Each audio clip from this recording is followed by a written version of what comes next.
What other kind of piece of advice, things you're hearing for someone that is, exploring the idea of owning a business? What other advice would you give to someone that, or topics, or anything relevant? Yeah, I think just look, educate yourself, right? The way I coach anyone that I start working with, sure, it's very similar to how you do it, Giuseppe, is this is a learning process. It's an educational process.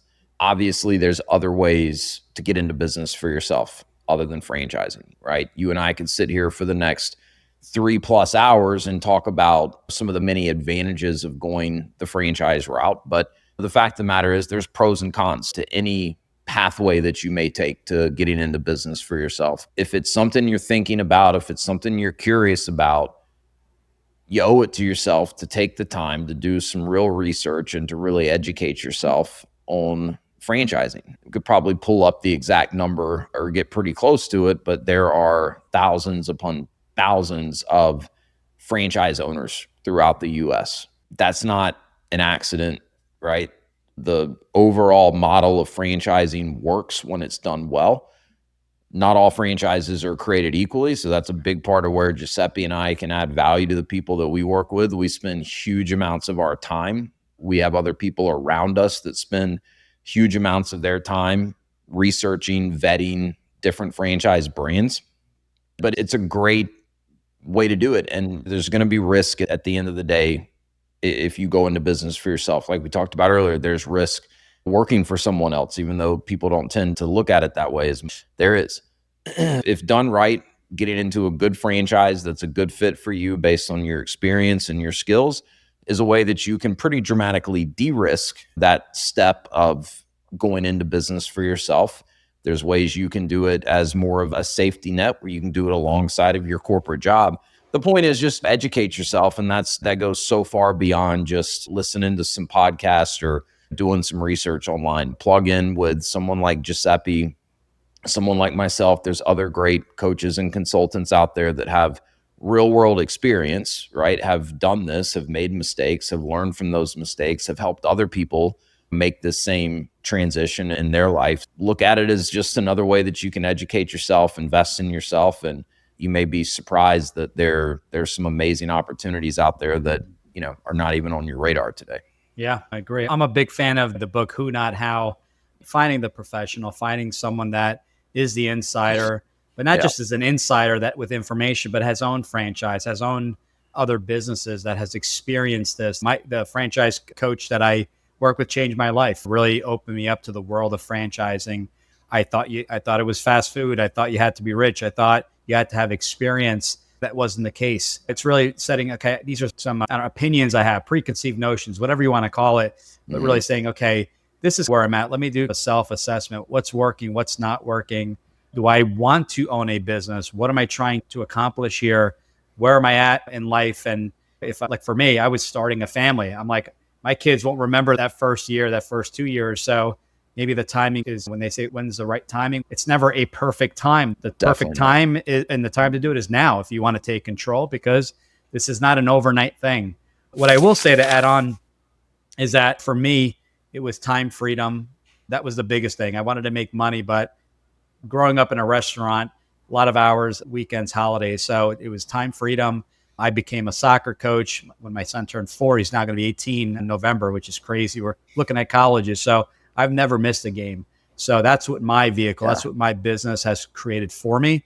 But what I will say, and this is where I think is missed, this is not created overnight. There was no time freedom my first year. Yes, I controlled my calendar, but it's a lot of work. But look at what that investment now, as I mentioned, I never missed my daughter's events. I've never missed a birthday party.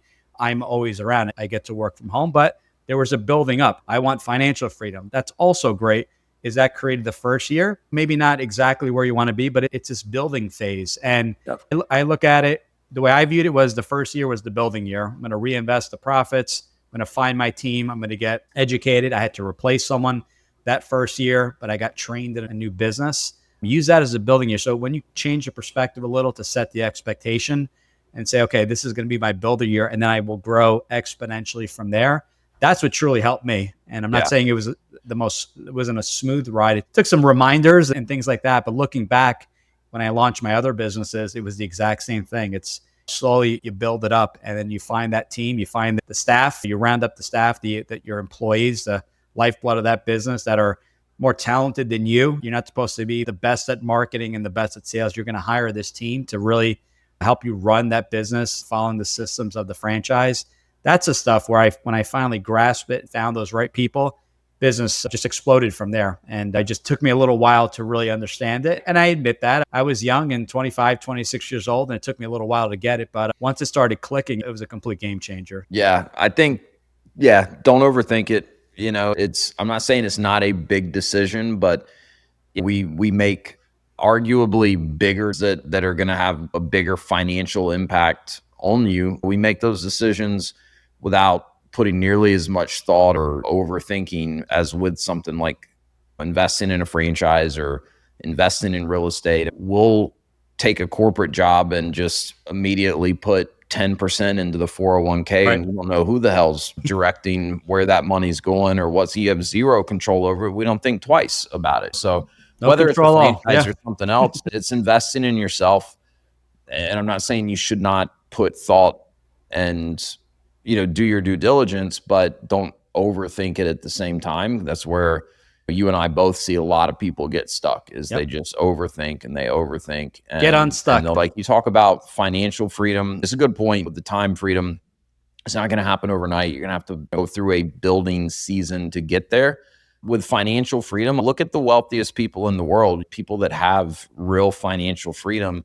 In most cases, it doesn't come from one place, right? It comes Correct. through multiple income streams. That's another thing I see people get stuck on, is they feel like they've got to hit a grand slam with their first franchise. There's nothing wrong with your first franchise getting to a point where you make 200 grand a year from it, but you have more time freedom. You've learned some stuff, and you can take that and go apply it to business number 2, or use that as a stepping stone to the next level. Like, it doesn't have to be this type of thing where you can see that, hey, this is going to help me accomplish every single one of my goals by itself. It's a piece of the puzzle in most cases.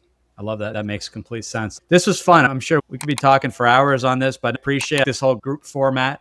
Yeah. It's not just me. And I'm like, you know what? It's good to get different perspectives, even just how it's kind of approached. So I appreciate this dual show. Maybe we'll do this again really soon. And looking forward to it. And we'll touch base. So if anyone has any questions, put them in the comments, send us a message, reach out to any one of us. I'll put all our contact information in there. But if there was something that we didn't discuss or you want to cover on a future episode for the both of us, we're always looking for topics to discuss or guests. Send it our way. I'll share with Wes and vice versa. And looking forward to it. And till we speak again, thanks again, Wes. It was fun, and we'll talk soon. I enjoyed it. This was a lot of fun. Thanks for listening, everyone. Thanks again, everyone. Take care. If you're ready to stop just thinking about franchise freedom and start achieving it, stick around for our final call to action on how to start the 4-step process today.